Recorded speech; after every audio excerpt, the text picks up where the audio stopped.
Hi, my name is Andy. I'm the clinical nurse educator for MedSurg and the ICU. Today we're going to go over the code cart, the defibrillator, and the RSI kit. So, code cart, just before we even open it, just want to mention all of this stuff would normally not be on top. I just took it out so I can show, demonstrate what everything is. What would be on the code cart, what is normally on the crash cart, is this right here is a portable suction machine. We normally have portable suction in every room, but sometimes they break, so there's always one on top of the cart.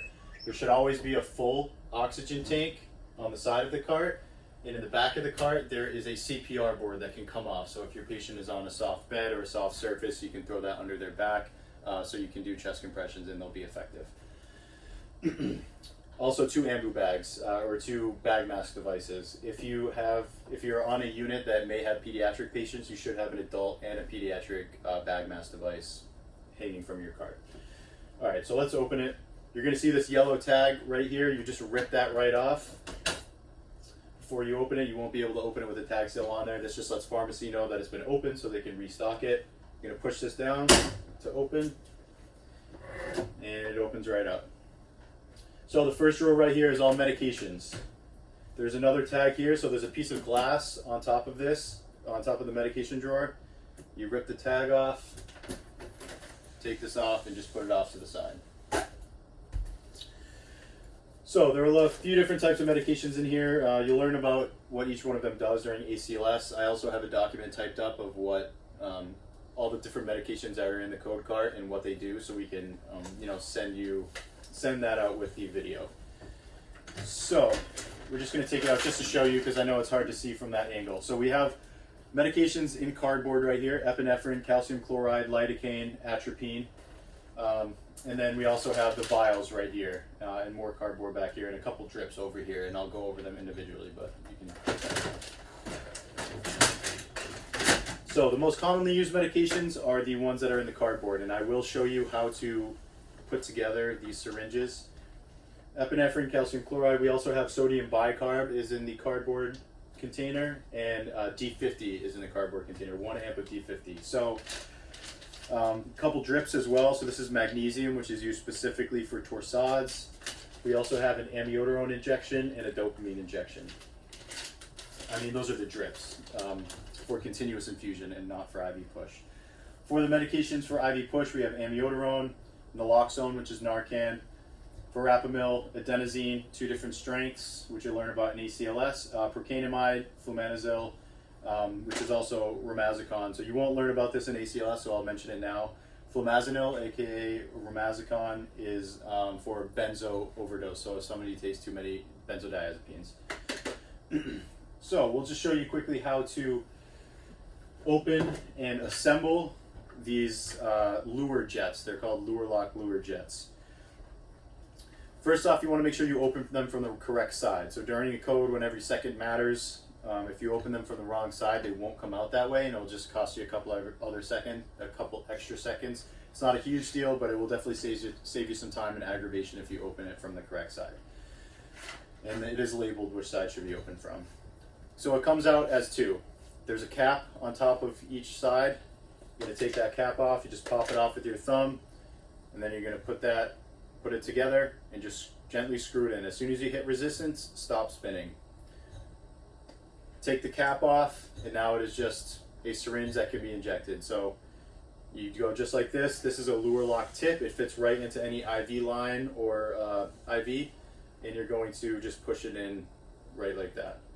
So that is the epinephrine. So the epinephrine, the calcium chloride, the atropine, the lidocaine, they're all assembled in the same manner. Just going to show you the bigger ones. So the bicarb and the D50, the dextrose 50%, are in these larger cardboard containers. Okay. All right, so the bicarbonate and the D50 are in these larger cardboard containers. And I'm going to show you how to assemble it. They're both the same, so if you know how to do the D50, you can do the bicarb as well. So same thing, there are caps. I just took them off, but there are caps on either end, yellow cap here and here. You just pop them off the same way you did with the epinephrine, and you screw them together. The only difference between this and the smaller syringes, so there's a green cap right here and then a yellow cap on top of it. So this green part right here has to stay attached because that's how you connect it to the IV port. If you pull this too hard, the whole green thing will come off. You can put it back on, that's fine, but you want to just try to not take it off in the first place. So when you're removing this cap, hold the green part and then twist off the yellow cap so the green part stays in place.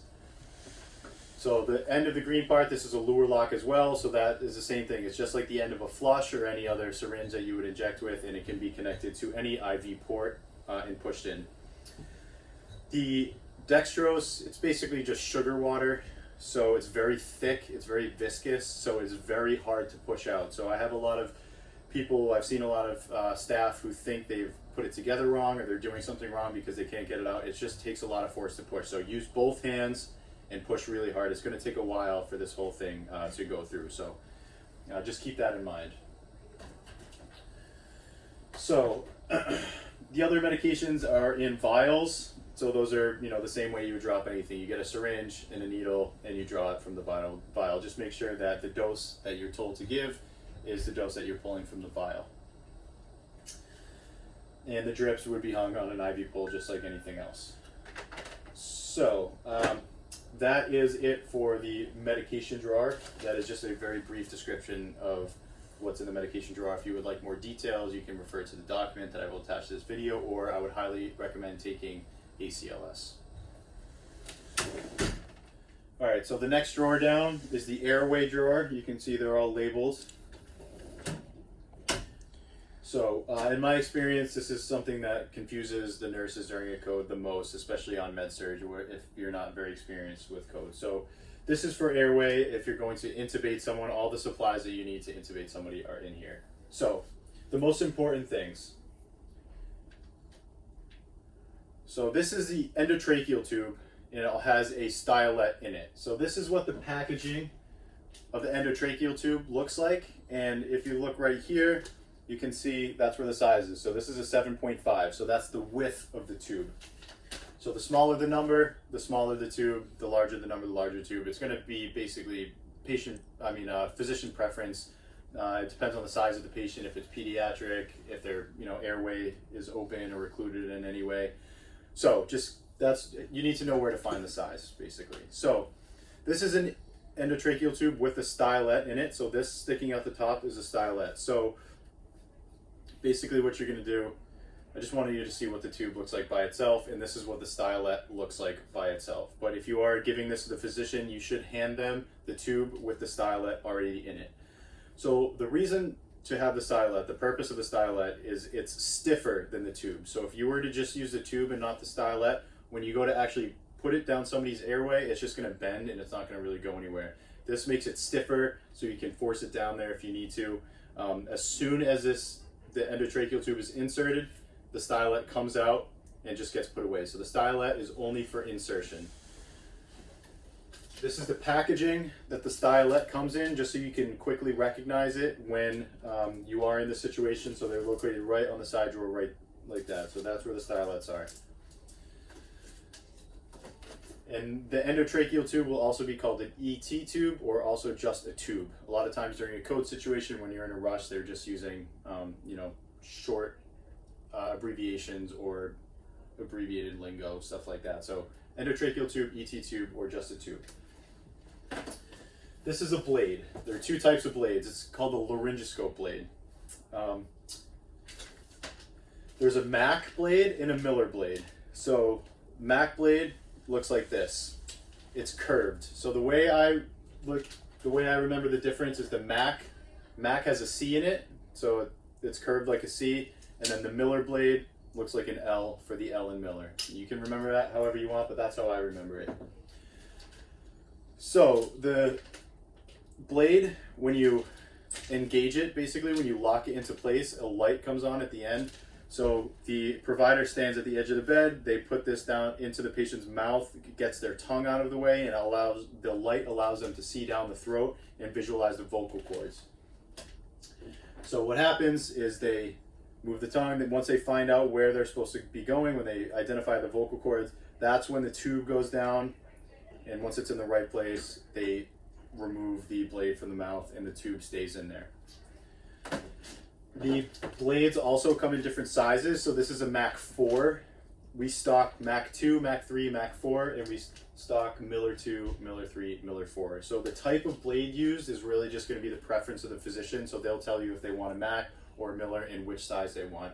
The bigger the number, the bigger the actual blade is. So Mac, Miller, laryngoscope blades, those are what they're called. This is just another type of airway that you can put in. This is more of a really quick airway for someone who's not necessarily unresponsive. They may still have a gag reflex.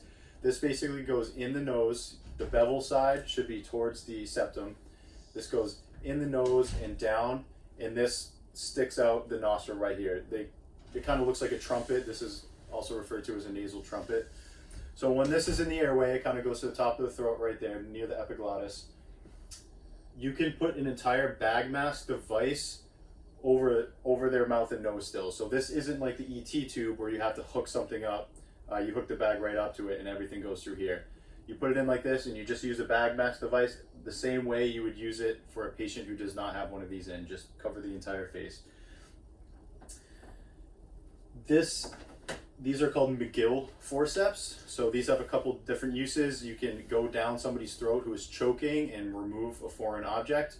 Or if the physician is having trouble intubating or they have to do a nasal intubation, they can actually go down the throat, grab the tube and these can help guide the tube. All right, so the next drawer down is circulation. So this is basically IV supplies. So all different sizes of IVs, 18, 20, 22, 24, tourniquets, tape, tegaderm, ports, anything that you would need to insert a peripheral IV is found in this drawer. Pretty self-explanatory, not really much to go over in this drawer. The next drawer down is called the IV drawer. So this is fluids basically, or if you need to hang an IV drip. So we have assorted sizes of bags of normal saline and D5. So depending on what you are mixing, some medications need to be mixed in normal saline, some need to be mixed in D5. So there's 500, 250, 100 ml bags of both sodium normal saline and D5. There's also IV tubing. So the primary set, which is for gravity infusions, and then the primary plum set, which is for the pump, the IV pump. So the plum set would be for a drip that has to go at a very specific rate. Anything that the rate doesn't matter as much, such as just IV fluids, can go through the gravity line. Any fluids should go through a gravity line because you're going to want to get those in as quickly as possible in a code situation. And the last drawer down is miscellaneous. A few things in this drawer. We have NG tubes. We also have more suction tubing. Suction catheters. Normally respiratory will do the suctioning, but the nurses may have to do it in a code situation. We have a venti mask and a non-rebreather mask in here, an ABG kit, and probably the most important part of this drawer is a central line kit. So you're never going to have to put in a central line. That's always going to be the physician or the person running the code that puts in the central line. Just know where it is. So this is a central line kit. Know where it is if someone asks you to get it. The one thing I will say about central line kit is once you get a central line in, if you have things running through a peripheral line, everything should be switched over to the central line that's running it through any other line. There's also a Yankauer in here for suctioning. And just lastly, the doors. I know you may not be able to see them well. It's just assorted supplies. So probably the most important thing on the drawers is the ET tube holder or stabilizer. So once somebody is intubated, this is what keeps the tube in place and prevents it from coming out. Respiratory or the physician who intubated will put this on. We have flushes, gauze, sterile gloves. If you do a sterile procedure like putting in a central line, should be a sterile procedure. Tape, NG tube nose strips, the adhesive strips for NG tubes, and a couple different sizes of syringes and lubrication. So for example, if you have to put in a nasal trumpet, you're going to want to use a lidocaine jelly or some sort of lubrication to get that in. So all of those supplies are located on the side of the cart. And that's basically it, a brief overview of the code cart.